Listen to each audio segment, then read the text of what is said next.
Hey, ladies and gentlemen, welcome to another edition of Beyond the Album Cover with Jarrell Mason, where we get inside the entertainment industry with those in the know and giving their flowers while they're here to be celebrated. With me right now, I have director of an upcoming documentary on this R&B group that set the world on fire, writing for Mary J. Blige, Shinehead, you know their hits, Let Me Be the One, Come Inside, Love Thing, Funny How Time Flies, Feel Like the First Time, Buddy White, along with Jess Saunders and the late Kenny Green. These guys were really innovative new talents reaching out. So let's give it up for Jason, director of Music, Lyrics, and Life, and Buddy White from the group Intro. Welcome to Beyond the Album Cover, guys. What's up? Thank you for having us, Jarrell. Appreciate you, man. Not a problem. It's not a problem. It's my pleasure to have you guys on. So how have both you guys been holding up individually because of COVID? Staying alive like the Bee Gees. That's my number one slogan. You know, man, we've been holding it down, getting this project done. You know, pretty much the end of the production is turned into like a virtual situation. Jason is so talented with the what he does with the filming and stuff that, you know, it almost doesn't feel like it's virtual. You know, it's long work days every day getting to the end of this thing, man. And as behind me, look, you can see that as I'm editing behind me. So, and look, I'll be honest, it's the only thing that kept my sanity probably through this last year, because this year's been crazy. So it was actually a sanity keeper for me.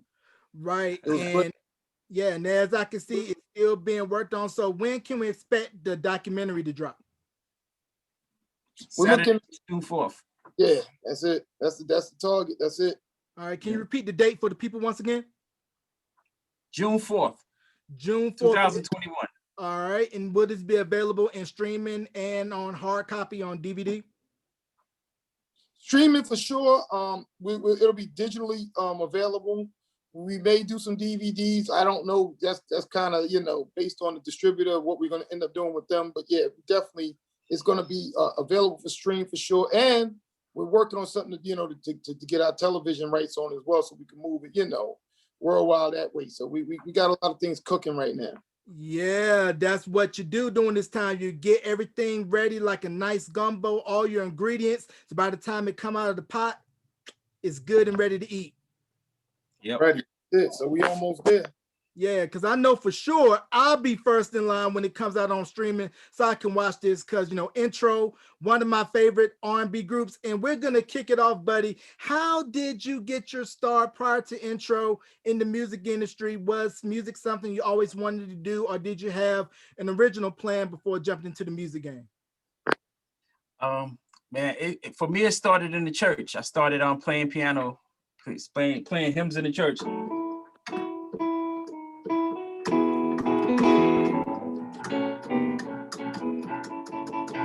Just classic gospel hymns, and that just kept music, just always kept me excited. And I've always been excited about not just music, but making music. I think I was more excited in making music than listening to music. I barely listened to the radio growing up, but I always just wanted to create music. And that's been going on since I think I was probably like between 5 and 10 years old. Right. I understand about that church life. I'm from North Carolina, so you know you go to church every Sunday and you hear that good organ. Everybody get that Holy Ghost, and you know how it goes when the Holy Ghost comes into church. Yeah, man. Yeah, that was it for me. That was the start as far as you know, watching my dad play the piano and stuff around the house and in church and stuff. That was my music start. Yeah. So did you naturally learn how to play, or was it where you learned how to read music and go through the traditional way of playing the piano? Or was it more off field? I started on my own. And when my father saw that I had an interest, he didn't really have time to sit down and teach me. So he hired a piano teacher named Gregory Hall. And Gregory Hall would come over to my house on Saturdays. And Gregory Hall would say, he'd sit down and he'd show me the finger lessons, like, you know. And then when he'd take a break from showing me the finger lessons, I'd be on there doing stuff like, he'd be like, hold on a second, show me that. What did you just do? Show me that. So I'm like, wait a minute, my father is paying you to come here to teach me piano, and now you're asking me to show you stuff. So fast forward a few weeks into these piano lessons, me and my sister came up with a nice little scheme because my dad would leave $20 for me to give to Gregory Hall. So Greg would come over and my sister would tell him that I'm not there. I went to baseball practice. Then he'd leave and we split the money. I give her $10, I take $10. And then when my father come home and he'd be like, "Well, what did you learn today?" I'd be like the stuff that Greg was teaching me. And we did that for a couple of months and stuff until the like something crazy happened with the musician, with the piano teacher. I'm not even gonna go into it. But yeah, I taught myself, man, just listening to music and just I don't know, man. It's from God. It's straight up from God. That's all I can say, man. I have no idea how I can play today. I don't know. It's just God. Yeah, because if we look at the history of singers that came out of the church, it is a breeding ground for those that came into the music industry because there's singing and there's singing. And when you go into the church, you got to be able to SANG. And we know of Right. some real singers that came from the church: Casey, JoJo, Aretha, Johnny Gill, Coco, Aaron Hall. We could just go down the list of all of the musicians and singers that came out of the church. That's it. Yep. Now, speaking of church, I noticed that a lot of the male R&B groups from the 90s named Commissioned as a big influence on their sound. Now, I had a chance to interview Mitchell Jones a while back on my radio show, and I was telling him that, you know, groups like yourself, Jodeci, Boyz II Men, and Shy mentioned Commissioned as a heavy influence on them. So what was your take, buddy, on what made Commissioned sound so R&B, even though they're a gospel group? Commission was our number one influence for our vocals. Like we study Commission. We studied Commission so hard that Puffy stole our DVD from us. We had all we had was like Commission DVD. He ain't still it. Let me not use that word. We lent him our Commission DVDs and he never gave them back. From their harmonies, their style of music, we pretty much followed their lead and just added like R&B lyrics to like their style of vocals, and then we mixed in the hip hop music and stuff like that. But I can honestly say Commission, a little bit of Take Six, anybody that was doing things vocally, because we were heavy into vocal productions. Yep. So did the Winans have any influence as well? Not as much as Commission. If we add the Winans, then we're gonna have to add a whole bunch of other people. Like it was really Commission was the main influence. Yep. Yeah, Commission. I did have my favorite Winans songs, like "Ain't No Need to Worry, 'Cause the night's gonna play. It'll be all over." I was definitely into that. But it was definitely Commission and those things like that. Right. And for me, I tell people this all the time. If it wasn't for the Winans Return album, that was my introduction into gospel, because, that album produced by Teddy Riley. So let's set the stage for those that don't know about the New Jack Swing. Prior to 86, 87, R&B and rap was on two separate sides of the room. Like, you're the boy, she's the girl. You don't know how to approach her, but as soon as they come to the middle, they make a sweet sound, change the landscape forever. So what was that like when you first heard those early Teddy Riley productions and knowing that R&B is not just for my parents, it's for us, and it has a hip hop edge? Man, exactly. Like Guy made R&B cool to do, because prior to Guy, I wanted to be into rap music because that's where all the cool guys were, into rap music. And then when I saw Guy with their swag, the leather jackets and stuff like that, and my guy Nelson Brown, who was originally in the group Intro, his brother played the drums for Albie Shore. So that got us a chance to go into some of the guy rehearsals, like in Manhattan. We go to like the rehearsal bay. I think it was Rocket or one of these other places by Madison Square Garden. And we were sitting there and I got a chance to look at Guy. And I was like, that's what I want to do. Like, this is cool. Like R&B music is really cool. Look at these dudes and the people around them and stuff, the swag and stuff. And this was years before Intro. But that was kind of like planted the seed. So that New Jack Swing, Today, Guy, Father MC, Jodeci, yeah, Keith Sweat. So that whole Teddy Riley GR production sound. Yep. Zan, It was Redhead, man, Teddy Riley Redhead set the Kingpin. world Yep. on fire. Who Redhead Kingpin? Yep. I feel doesn't give enough love, enough credit for his production because Redhead he was Kingpin cold. was the beast, man. Yep. I could probably sit here and sing a whole Redhead Kingpin record right now, like this many years later. Yeah, Do the right thing. Not talking about a black or white thing, because that would cause conflict and make this illegit. But your definition of legit and illegitimate is confusing. Now the redhead want to spit that makes things clearer, because in about a year or two, what you do is look up in the mirror and what you see is the image of hate on your brothers and your sisters. And like I still remember that joint right there. I can't tell you the records that's on the radio right now, but I can dig back into my mind, and those are the records that like stuck with me. So yeah, shout out to Redhead Kingpin, man. Yeah, and for those of you that don't know, I'm going to give you guys a little bit of trivia for you. Do the Right Thing originally was supposed to have been the main theme of Do the Right Thing, but what happened, ended up losing out to Fight the Power, and Do the Right Thing later went on the soundtrack for the Wes Craven movie People Under the Stairs. Oh wow, I didn't know that. I know Big Bubba's singing that hook. Do the right thing. You got to do the right thing. Do the right thing. Jack, I never knew that. That's dope, man. Yeah, and Big Bub, I tell people all the time, Big Bub vocally to me sounded like what Luther Vandross would have sounded like had he would have embraced New Jack Swing and hip hop soul. Today, out of New Jersey, signed to Motown. And I believe before they got signed, I believe Bernard Bell was originally supposed to have been in Today, I believe. I'm not sure. Okay, you're probably right, man. Yep. Bernard Bell, yes, for those that don't know, brother of Regina Bell. If you look at all of the Teddy Riley production songwriting credits, you'll see his name, you'll see Tammy Lucas' names, you'll see a whole bunch of people listed alongside Teddy. Because when I think about what he did in that apartment in the St. Nick's projects, all of those records, did that add for you like, man, if he could do it, I can do it, and I gotta find some way to get my foot in the door. Man, we wanted to actually work with Teddy Riley, but at the time when we came out, Teddy was living in Virginia. He had already moved to Virginia Beach, so we never really got a chance to work with him.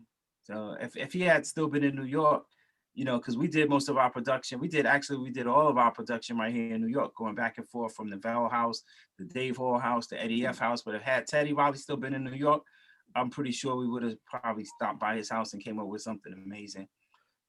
Fast forward, we end up meeting Teddy later on by going out to his house in Virginia Beach, and we actually got into a Blackstreet video for an unreleased song. Give me that bump. Good Life. They did a song called Good Life, and they did a video for it, and it just got leaked on the internet not too long ago. But definitely hearing that New Jack Swing and seeing these guys with the swag, the leather jackets, the gold chains, like made us want to do it. Made us want to do it. Right, and I got to give a big mention to Abstract for us New Jack Swing lovers. Abstract, Right and Hype, and then later on, Mary and Marshall went on to form the duo Eminem with Get to Know You Better, and Mary Brown, well accomplished vocal coach, songwriter. If you listen, Mary Brown is phenomenal. Mary Brown is phenomenal. She's still ahead of her time. Mm-hmm. Yep, I definitely agree. So tell me about the formation of Intro. Well, I kind of want to save some for the documentary, but I'll tell you that I met Kenny Green in the military. I met him in the Army down in Fort Bragg, North Carolina. One of my buddies introduced me to him, and he was a vocalist. I was a pianist, so we started getting together and sitting down at the piano and him singing, and that was pretty much the start of it, like the nucleus. Okay, and shout out Yeah. to everybody in the Vietnam and all military vets. We thank you for your service. Now, were there any other labels in play besides Atlantic? Because by this point, you guys had built a buzz throughout the industry with your writing for Shinehead, Try My Love, and Mary J. Mhm.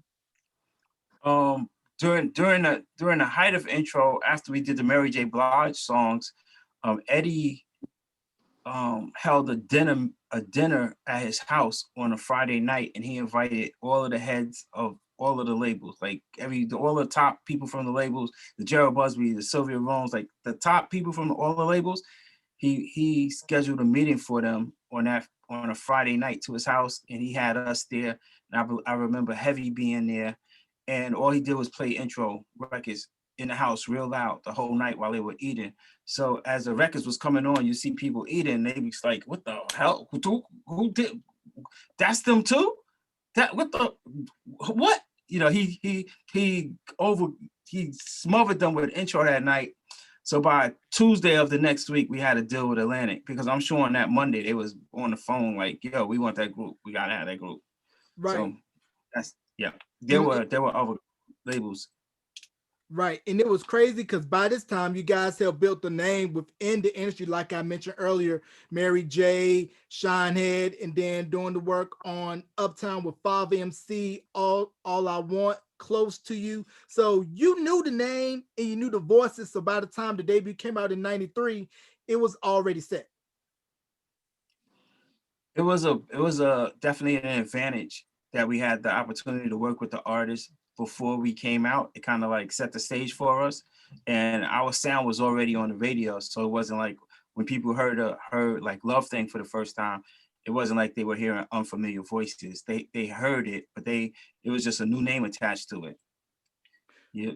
Right. And Love Thing, for those of you that don't know, samples What I Am by Eddie Brickell, the New Bohemians, which in turn was sampled by Brand Nubian for Slow Down. Hmm.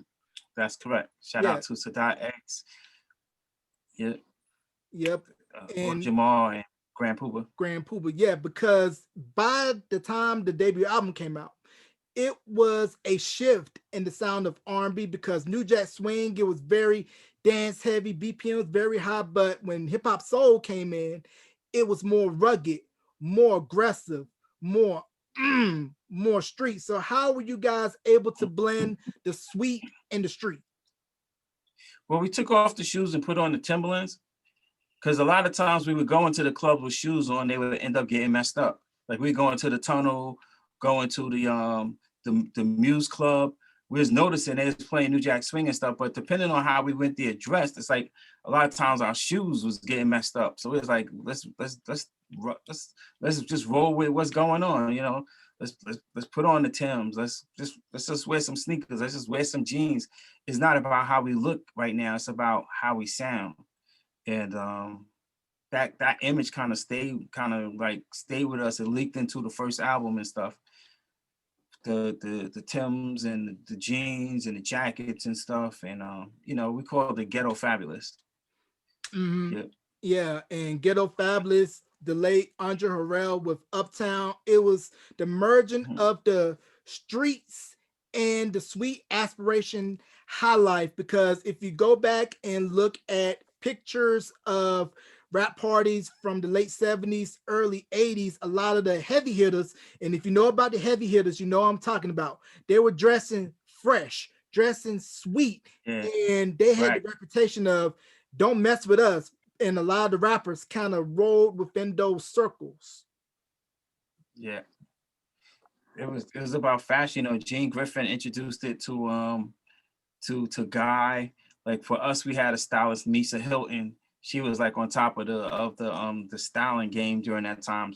So she brought a lot of swag towards us. She was familiar with all of the designers in Harlem and New York and stuff. I'm from Brooklyn. Jeff is from Queens. Kenny's from Detroit. But Misa was able to put this image of the group together where that kind of separated the three of us to where we had our own individual like image. Like I was always in the hats, in the shades. Jeff always had his shirt open, and Kenny pretty much could do whatever he wanted to. He was the vocal god. Right. Yep.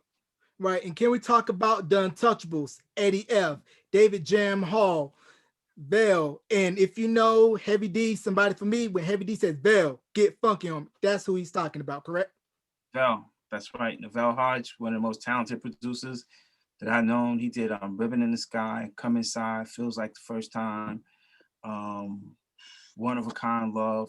A lot of the melodic records that you hear from intro that came from Neville Hodge.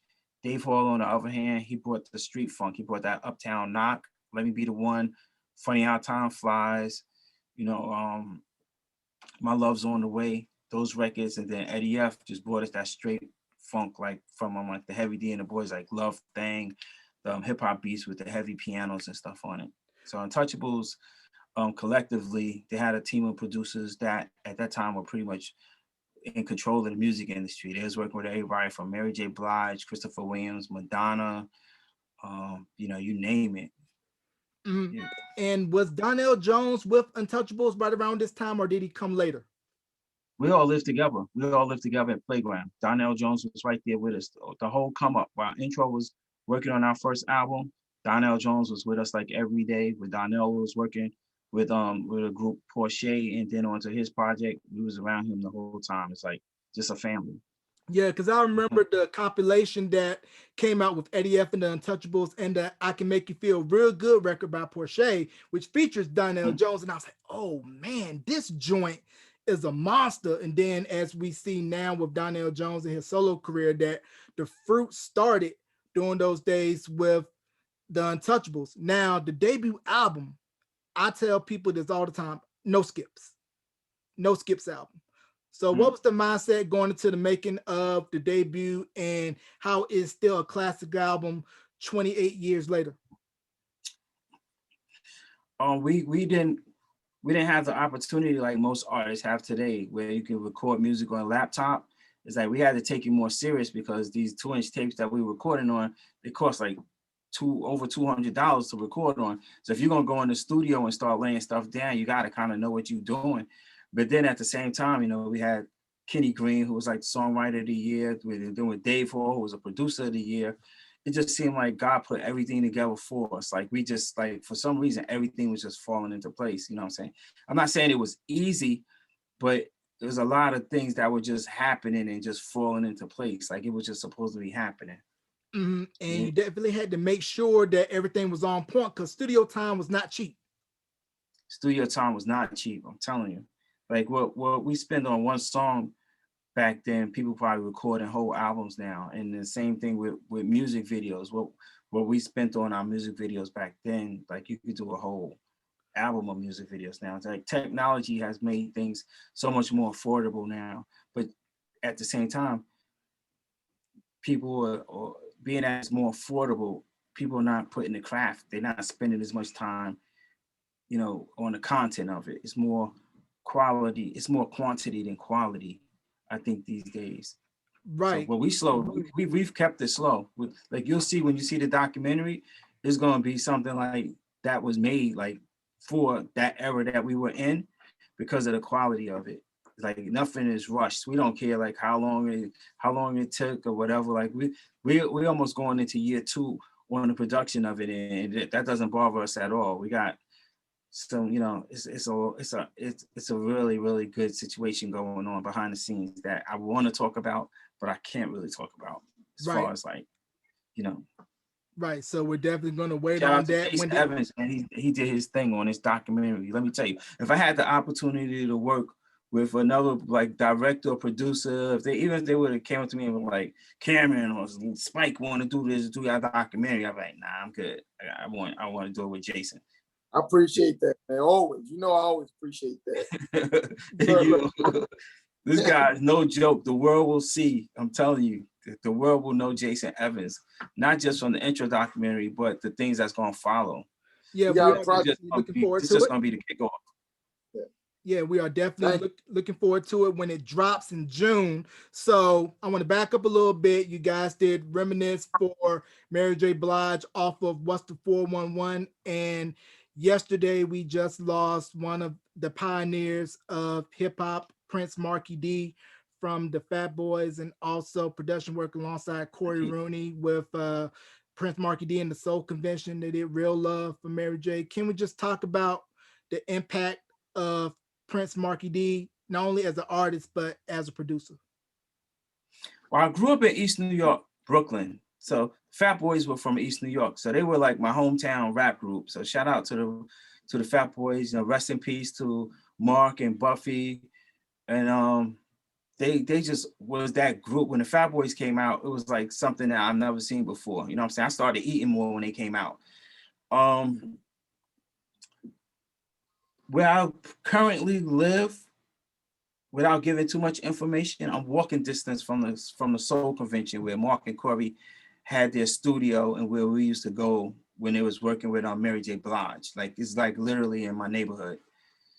And I always feel connected when I drive past that building, and I always said, man, I wish they were still there. You know, who knows? I probably would have become a part of their team and stuff. But it's also always a good dude, man. You know what I'm saying? Like, you very rarely heard him curse or seen him upset or, you know what I'm saying, going out or getting involved in stuff. Is just always about the music. And even though he was a rap artist, he was in his heart like an R&B producer. He could do some really good R&B records.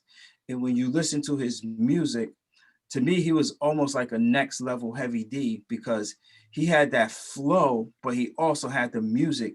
He could also do the music through his own tracks, you know. So he was a legend. I want to chime in and just say, like I said, it's funny because I was spinning a bunch of old records today, and I started spinning Christopher Williams' Changes album, and Don't You Want to Make Love Tonight comes on, and I said, who produced this? Just out of the blue, and it turned out to be, you know, Prince Marky D and Mark Rooney. And you look at the songs that you don't even know the dude was involved in. And then he had his own thing when he came back and did his solo career, like Maybe You Should Swing My Way. And you who got like history in music that goes back 20, 30 years. In the 90s, he was already in the business like 10 years. So you got 30 years on it. And ironically, we took over the show for Biz. And Biz was, you know, Biz has been ill and recovering. I don't want to give too much about him. He lives around the corner from where I'm at right now. And to think that he filled in for Biz while Biz was ill, and then he passed before anything even happened with Biz. Thank God he's still rolling.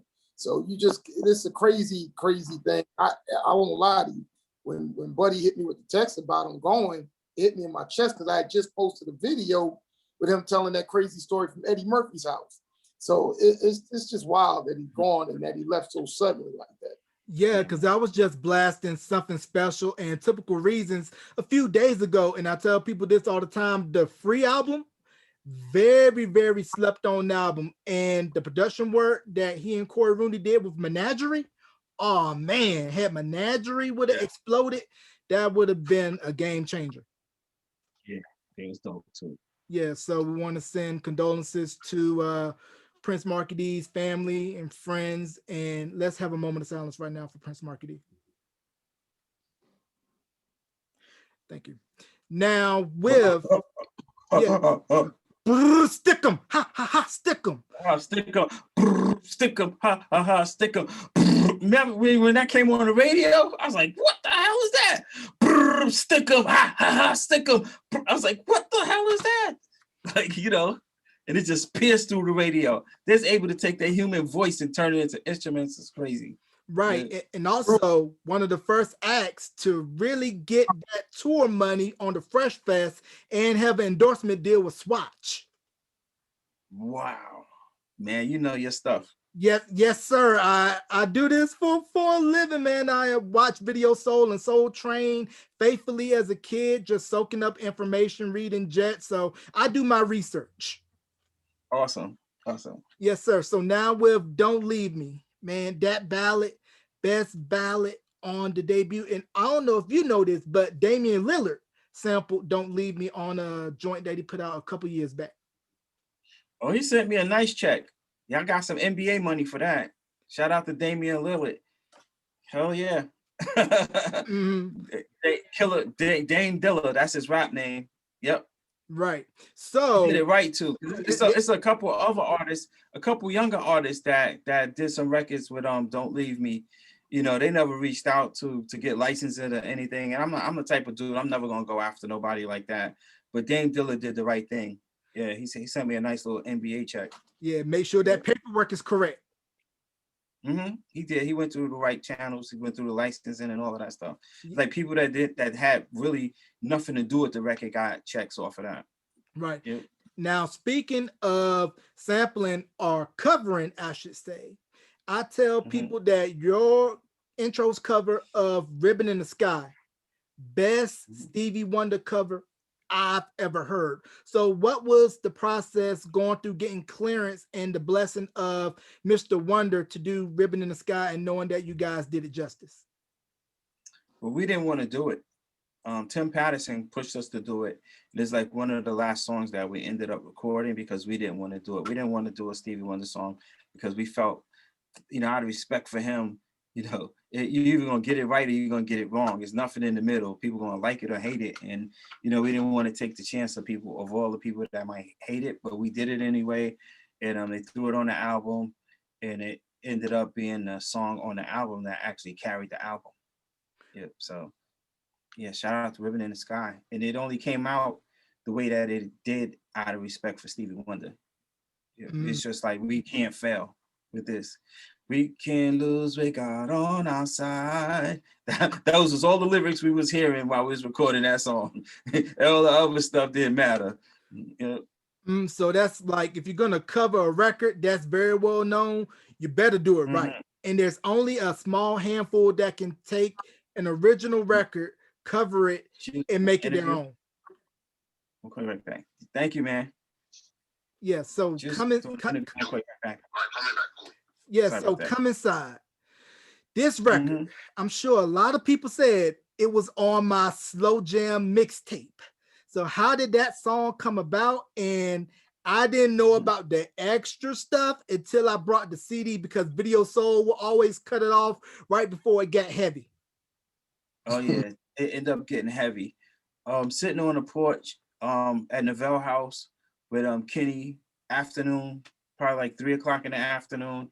Novell starts playing the piano parts for Come Inside, and we probably wrote the song within an hour. And then, you know, the production we left, Novell produced the record, and then we took it into the big studio, and that's where the ending part came about and stuff. And it just was like, you know, they said that statistics will show that during that era, during that time that Come Inside was out, that the high school birth rate went up in the United States. And there's people that tried to hold us accountable for that. And I've actually had people tell me that I owe them child support. Yeah, the birth rate. It's just a fun record. It was just a fun record. You know, what we did, right? This is another thing that we did. It's another intro gimmick. We always looked at what was the hottest thing that they did. What's the hottest thing that group did? And let's make it even hotter. So I remember hearing freaking Aaron Hall's like, let me come inside. I want to bring you joy. Oh, baby, tease me tonight. Girl, I feel all right. I want to love you all over. He had a riff in there. It's like, I want to come inside. Let me bring you joy. And I was like, damn, he only gave him a little bit. He should have did that more and more. That should have been the chorus. So let me come inside. Bam. Yeah, we just took from what we made what was old new and tried to make it bigger. You know, there's no new ideas out here. So when people are like, oh, this record sound like that record. Yeah, because everything repeats itself. You know, history repeats itself, lyrics repeats itself, melodies.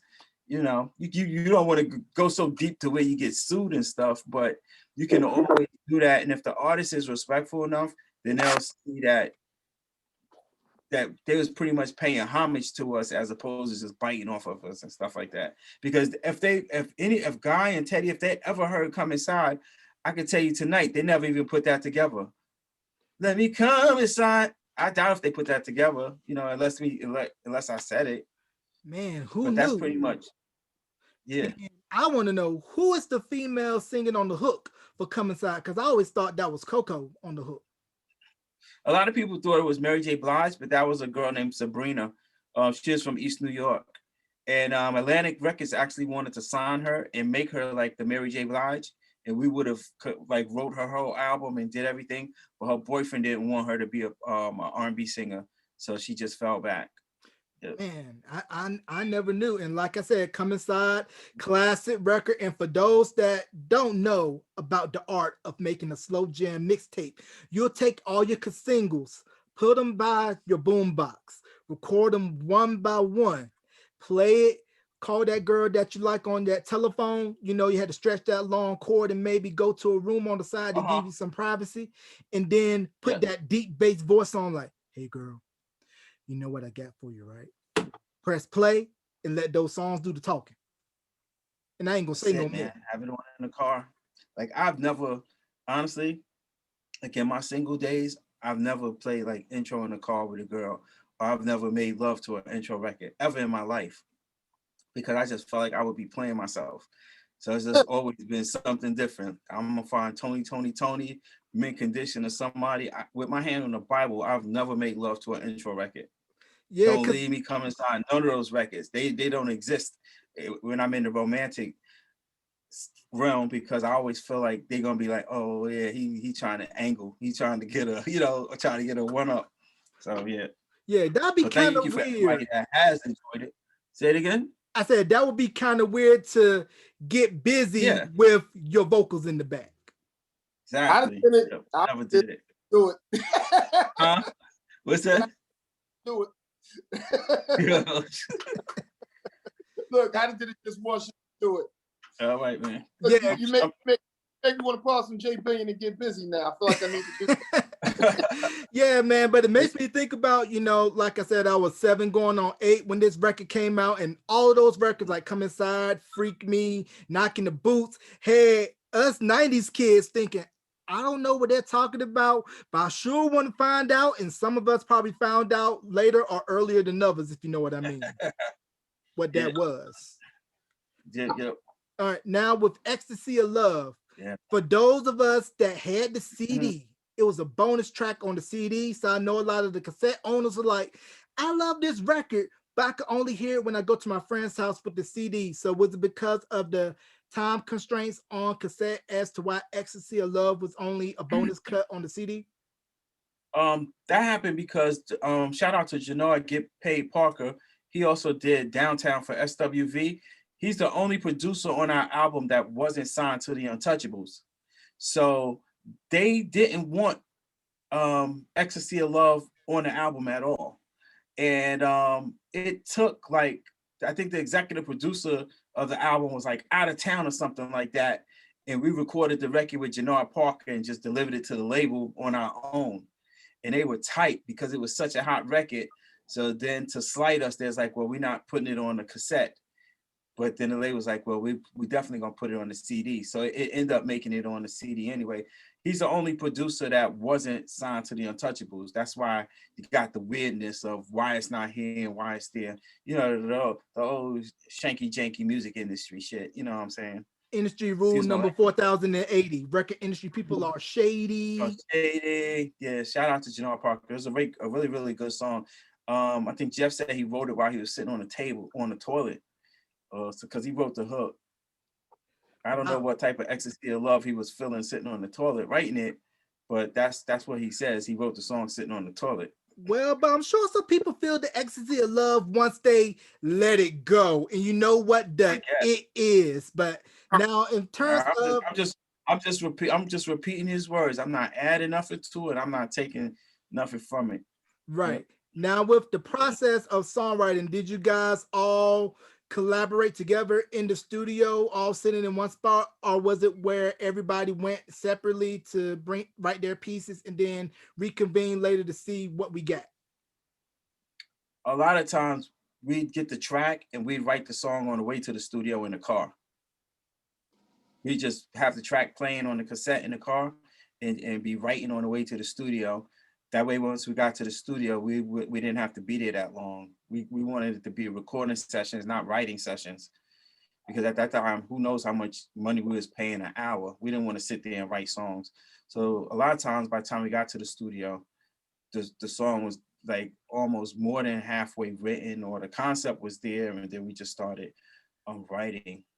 Yeah. Mhm. But Kenny was the primary songwriter. Like he could write so much faster than myself, than Jeff or myself. So it's like we just had like the songwriting machine with us.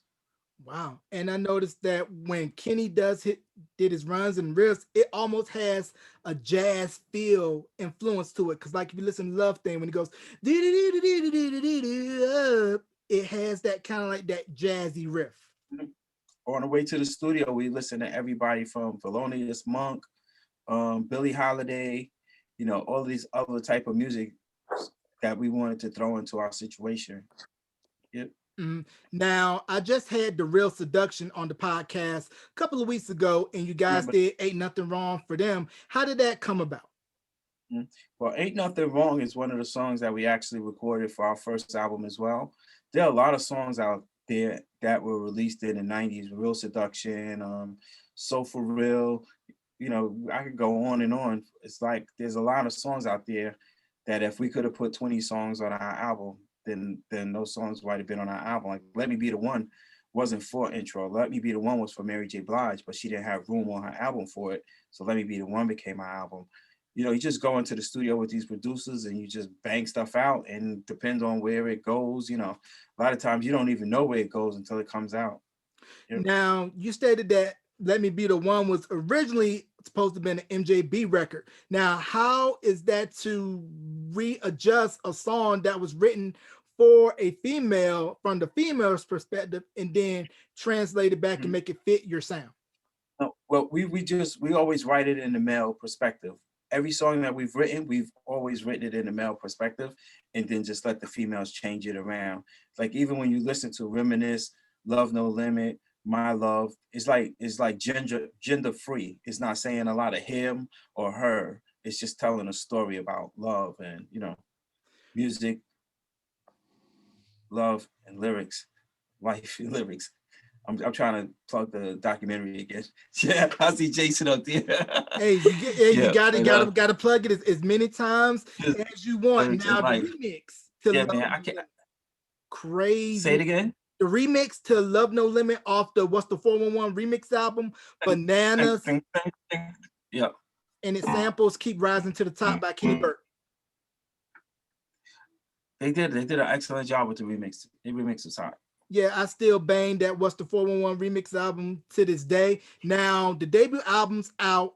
It's on fire everywhere. And what's the mindset going back into the studio to record the New Life album? It was kind of somber because right before we went into to record the album, Kenny's dad passed away. So the whole New Life album turned into from a dance party, let's get up and jam, to pretty much a gospel, inspirational type of album. It was totally not what people were looking for. They was not what they not what they were expecting. That's why the slow response. I mean, people were starting to respond to it over the years, but even myself, if I bought albums and then I went back in to get the second album number 2, and a lot of times album number 2 is not as good as album number 1, but I know that we could have produced the album number 2 that was just as good as album number 1 or better, had the politics of his father's passing not like played a role in it. Right. So that's pretty much an inspirational gospel music dedicated to Mr. Nathaniel, who Right. was Kenny's dad. Mm-hmm. And I thought the New Life album was just as good as the first one to me. No skips, feels like the first time, funny how time flies, love me better. I mean, the album cuts for me were just as good as the singles on you guys' I like album. it. It's just a different taste of food. It's just a different taste. Like that first album was like steak. The second album I feel was like chicken. Mhm. Depending on, you know, if you got a taste for steak or you got a taste for chicken. Like, Yeah, it all depends on what you're craving for that particular day. Now, being around Uptown and everything, did you have any association is not really the word I want to say, but did you hear any rumblings about Nesto Velasquez? I'm gonna call Nesto on the phone right now. That's my dude. Yeah, I had a chance Nesto to interview. Velasquez. Yeah, Yeah, I had a chance to interview Nesto some years ago on my radio show in college, and he was telling me that originally he was supposed to have been in Barrio Boys. And when I interviewed Joe Jacket, he confirmed that Nesto was supposed to have been in Barrio Boys. Because when I first heard Personality, I was like, man, this dude, Puerto Rican, New Jack Swing. I'm gonna work in 2021. I'm sure I'll do a couple of records with Nesto. We already had the conversation about it. He's here in New York. Will Swing from Paris actually connected us back. But back in the 90s, me and Nesto used to talk on the phone back and forth and stuff when he was signed up to Uptown. You know, I wanted them to do the whole album, but what happened was Mary J. Blige came right with Nesto. So they put all their eggs in the basket with Mary J. Blige. And that's what happened with Nesto Vasquez. He has a phenomenal voice. Yeah, yeah, because when I listened to Personality, I was like, man, vocally, he sounds just like Christopher Williams. Mm-hmm. Yep. Very much so like Christopher Williams. And I thought that when Christopher Williams made the switch from Geffen to Uptown for the Changes album, I think that was where he really found his footing. Because no offense to Geffen, they weren't really heavy on the R&B side, and I felt that they didn't know what to do with him. But once he got to Uptown, boom. Yeah. Right. So after the New Life album, without giving too much, since we know that it's going to be in the documentary, who are some of the other people that you guys ended up working with after New Life? After New Life, Terrell Hicks, the actress from The Bronx Tale. I produced her demo. She went over with Tommy Mottola, Sony. We got her a deal over there. I did John Legend's mother's, Phyllis, her gospel album. Kenny did some stuff with Will Smith. Worked with Tyrese and Will Smith and other artists. I forget which ones, but he did a few projects right before he passed. Yep. Yeah, because I think he did some vocals for Camera on his SDE album, I believe. Yeah, he did a song on SDE, and he did one on AZ album too. Yep. And then he also, got one on AZ. Yeah, and then also right around this time too, you guys were on New York Undercover covering What's Going On. So how did you guys end up? That record. I need that record, man. We went to the studio and the producer was there, and I saw how hands-on he was with what he was doing, how his lyric sheets was, and how organized he was. And I didn't learn until like an hour into the session that it was Mtume, James Mtume. That's who he was working with. I was like, wow, this dude is a legend. I know his records. And I wish we could get our hands on that whole record right there. That What's Going On is definitely a hot single. It's produced by James Mtume. Yes, James Mtume. For those that don't know, people, Juicy Fruit, You, Me, and He, all the classic stuff.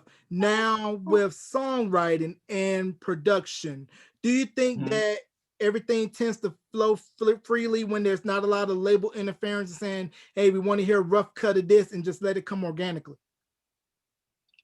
That's what's going on with us right now with the documentary. Like me and Jason, we're A&R in the soundtrack for the documentary. We are A&R. We just report straight to the top of the label right now. And I'm noticing like a whole, like it's just easier to breathe. It's easier to sleep at night, not trying to impress an A&R, you know, because I always felt like an A&R is all smoke and mirrors anyway. You know, they want you to rub their feet, and, you know, it's just like just having the freedom to do like a lot of the bigger pop groups and rock and roll groups, like what they've been doing forever. I feel like that's the opportunity that we've been given now, where we could just skip past the A&R route and go directly to the label. Like, this is what we got, and they're okay with that. So,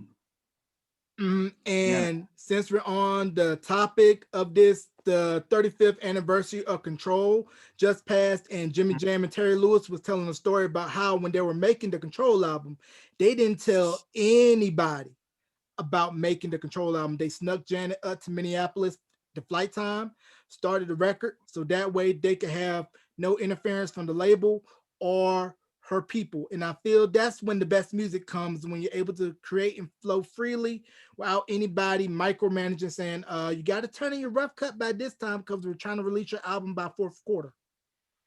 Right. Exactly. That's exactly what it is. Like, the freedom is just allowing us to just like find stuff that we forgot about and come up with new stuff. And it's just like, you know, I can't talk about it too much. Like, you know, like what you was just saying, it's like there's a lot of good things that's going on, man. A lot of good things. A lot of good things. Right. And like I said, once the ink dries and when you can talk about it, you got a spot here. And who are some of the influences production wise on you? Producers Babyface, LA, Jimmy Jam, Terry Lewis, Teddy Riley,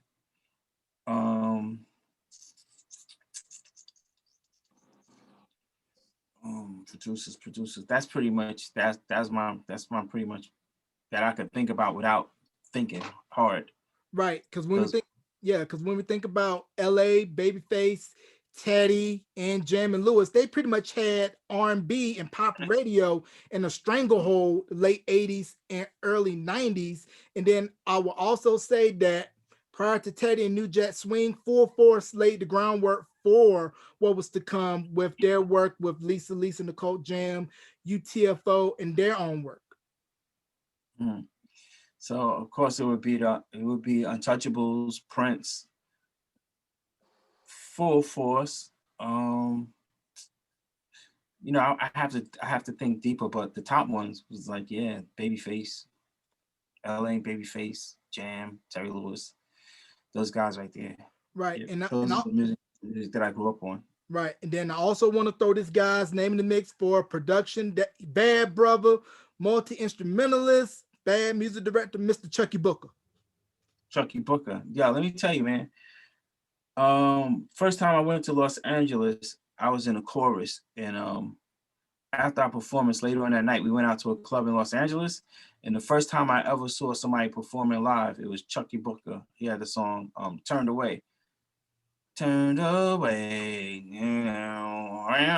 turned away from love. That was the very first time I saw somebody perform live on stage. Shout out to Chucky Booker, man. Wow. And I'm going to tell you. Like Chucky Booker on something. Yeah, I'm going to tell you something that's crazy about Turned Away. I had a chance to interview Chucky, and then also Alan, Steve, John, and Rodney from Troop confirmed this for me. Turned Away was originally supposed to be a Troop record.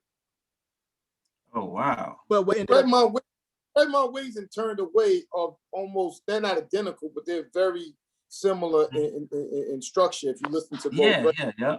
Right. They're very, very similar. Right. So what ended up happening was when Chucky played Turned Away for Sylvia Rhone, she told him, nope, this is going on your album. And he was trying to tell her, no, this is a Troop record.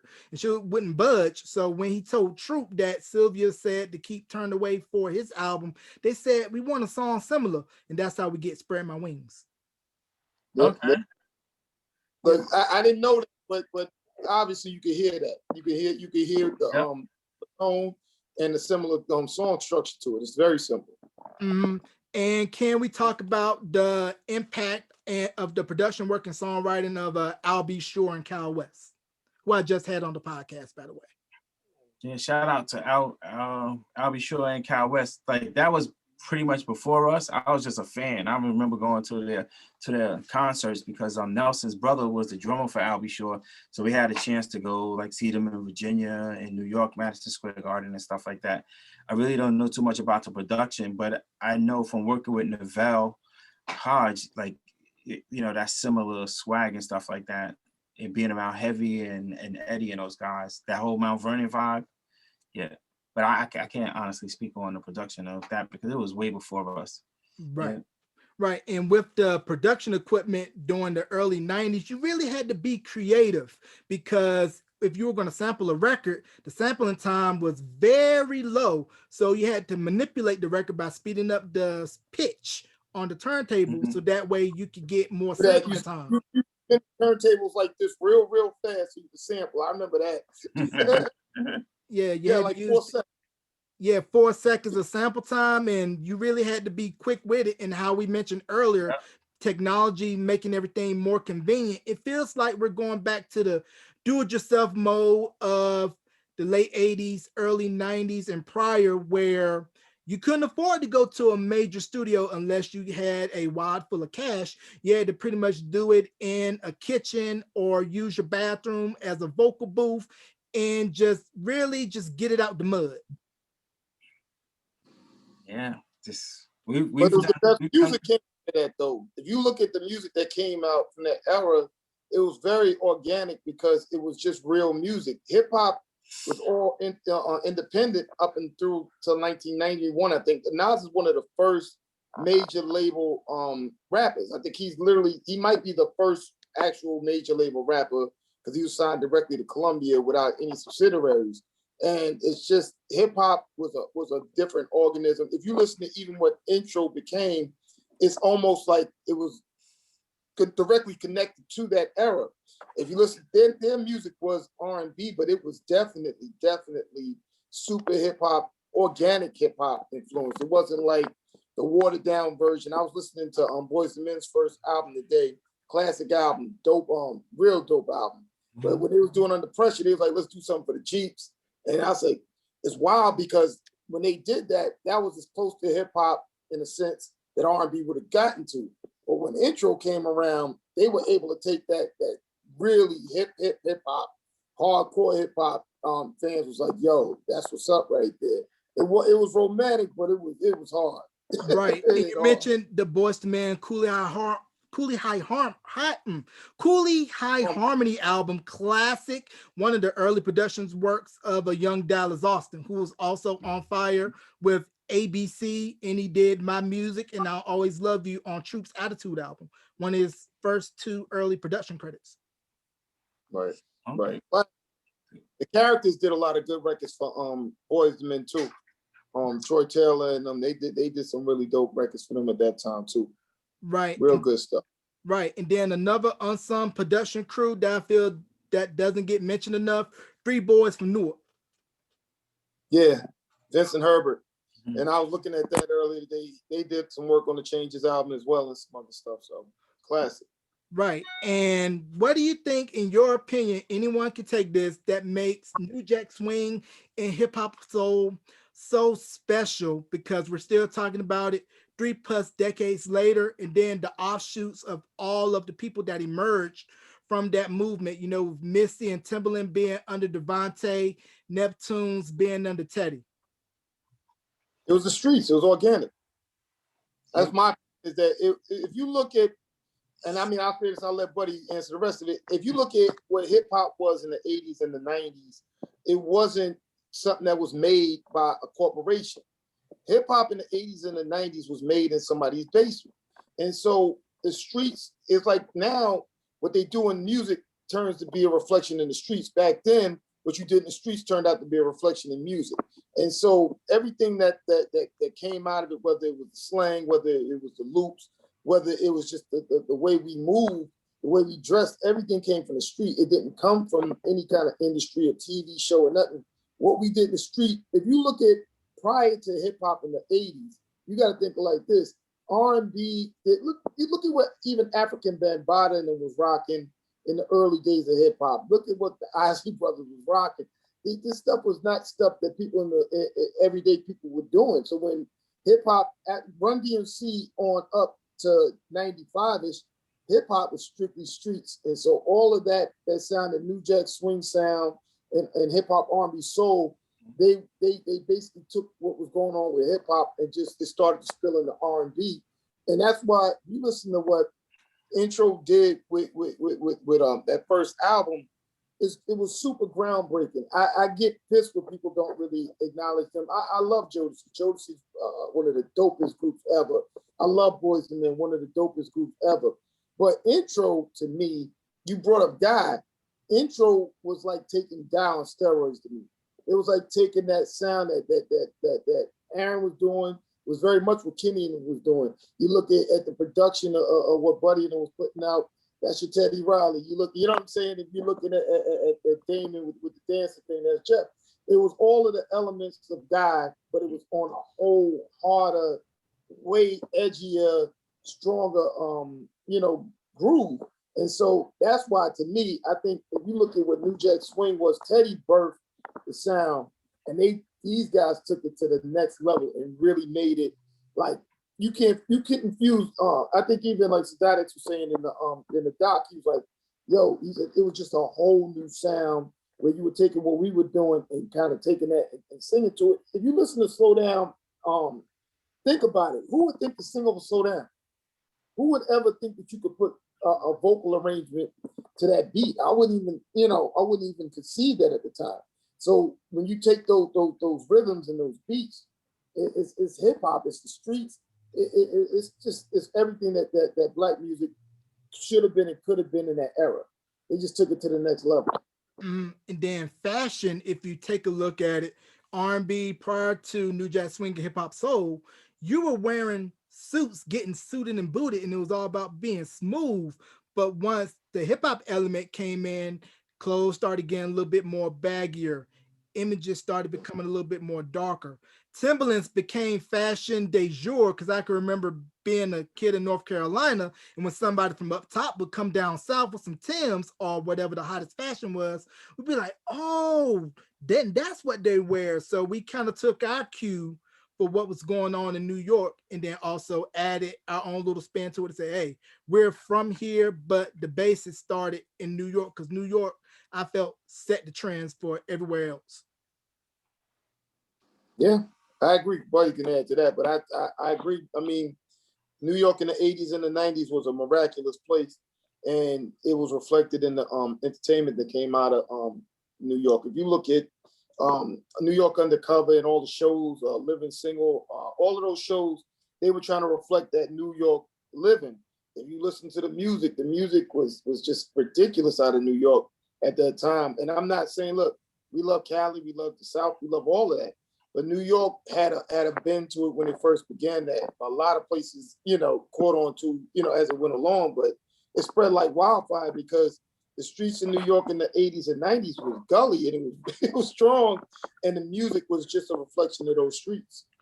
Right. And you definitely didn't want to get caught in certain spots with the fashion because if you ran into some heavy hitters, then it'll be tuck your chain in, get it snatched, get your pants taken, get whatever you had taken because they were coming for your neck. You know how to move in New York if you lived there. Look, you knew what bus got robbed every day. You knew what corner to stay on. That's just New York. Yeah, and if you were out of towner, you kind of had to know somebody in the hood, make sure they play some calls so that you can move and shake because you don't want to get hit up like, hey, where you from? And when you get asked that and it's the wrong answer can be costly, if you know what I mean. Yes. Yeah, that can definitely be the wrong answer. So now with over in Europe, they took what was out in America with New Jack Swing, they call it swing beat, and they add their own element to it as well with acts such as Rhythm and Bass out of the UK, Zype out of the Netherlands. So, buddy, what was your thoughts on when going overseas and seeing the reach and influence that New Jack Swing and Hip Hop Soul has had on the international scene? Oh, when we went over to Europe, it's like, I kind of felt like we was home. I was surprised because I thought we would be going into like this untouched territory and we would have to go there and work our way into it and introduce the sound to people. When we got there, they knew who we were, they knew the words, and New Jack Swing has set it up properly for us. Because when we first went to England, we went with like MC Light and Cheryl Pepsi Riley. I think that was the very first time we touched down over there.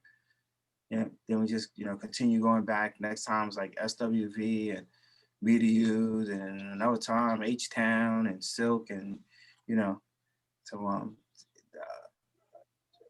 United States record companies did a great job marketing in that part of the world into like the European territory. Yeah, it's like one piece of ground. Like United States and Europe, as far as music is concerned, it's like one and the same.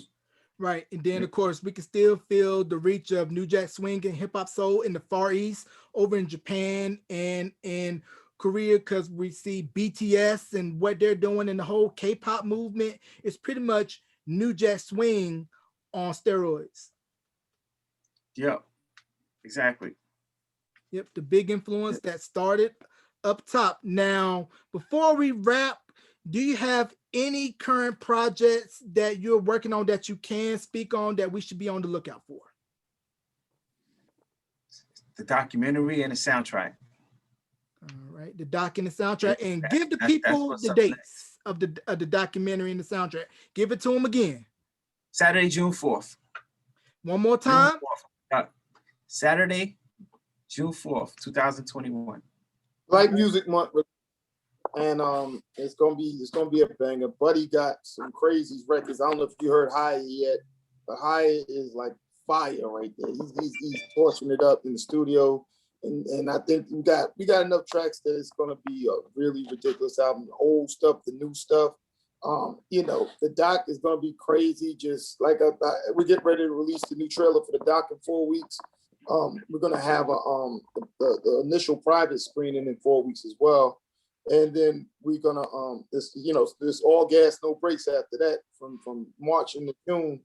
We're just gonna be putting out bits and pieces until the actual doc drops. But you're gonna be amazed when you see it. I think if you are a intro fan, if you're just a '90s R&B fan, I think this documentary is gonna hit you in your chest real hard. And Buddy gave he worked his ass off, and I mean that, to help me do everything that we can do to make sure that we reach out to everybody. Cole's in it, and Big Daddy Kane's in it, Dot X is in it, Woody from Drew Hill is in it, Kengo Kid is in it. We got enough, like everybody's just in this joint. Donnell Jones is in it, and people are just talking. Yeah, Mr. Cheeks is in it. It's just it's so many people paying homage to this group. It's one, like I said again, and I'll say this and I'll let you wrap. Intro to me, ridiculous, one of the most underrated groups. Unsung slept on this doc, so we stepped up on it and we got it done. And I'm not gonna lie to you, it hit right. COVID hit literally, what was it, like 6 months into filming, and we would have been wrapped probably a year ago if there was no COVID. And we still kept rocking, and people still kept coming out and giving us interviews and doing their thing. So shout out to Big Daddy Kane, who met with me during the COVID joint. Coco met with me during COVID. Or a lot of people that came out because that's how much they love this group. And I'm telling you what, if you don't love Intro, by the time you finish watching this documentary and hearing the soundtrack drop, you're gonna be a fan if you wasn't a fan. And I don't know how you wasn't a fan all along, because they set the tone, regardless of what anybody ever tell you. Intro set the tone for the 90s R&B. Everybody who came out after that, Jagged Edge, and like I said, even like the stuff with all of the different artists that were running hip hop, R&B, Mary J. Blige, her whole career, everything. It's all, like, to me, Intro did it. And I'll say this last thing, even Jodeci, when you listen to all of the songs that Jodeci did on the first album, they went back and did remixes to every song, if you want to be honest. And why do you think they did that? And I'm just being honest with you, because Jodeci had stupid slow jams, but they didn't have none of the up-tempo joints that were really killing it. And once Intro went in the studio and did what they did, they went back and remixed all them joints. Coco told me personally, she said the Intro album, the first Intro album is better than our first album. And that's right out of her mouth. So I'm just saying, ridiculous group that did not get their due. Buddy's a phenomenal producer, killed what he did. Kenny was a great singer. Jeff definitely came through with the dance and everything else and gave his contribution. Dope group. And you're gonna really get to see them shine when it comes time for this to drop. Yeah, we're definitely looking forward to it, June 4th. And another thing before we wrap, you guys' remixes were so cold, man. The Ribbon in the Sky remix, where you guys took the melody from the Clark sisters. I was like, yo. You came my way. You came my way. Yeah, that song hits different when you're driving on Sunset Boulevard in California with the sun shining and the top down. That part of the song, that's where it hits the best. If you could ever experience that, I would advise it. Yeah, it's very therapeutic. Yeah, definitely. You came my way, oh, living in the sky. But you gotta have the top down. You gotta be driving down Sunset Boulevard, past the comedy club on the right, and headed on down the road. That's when it's gonna hit hard.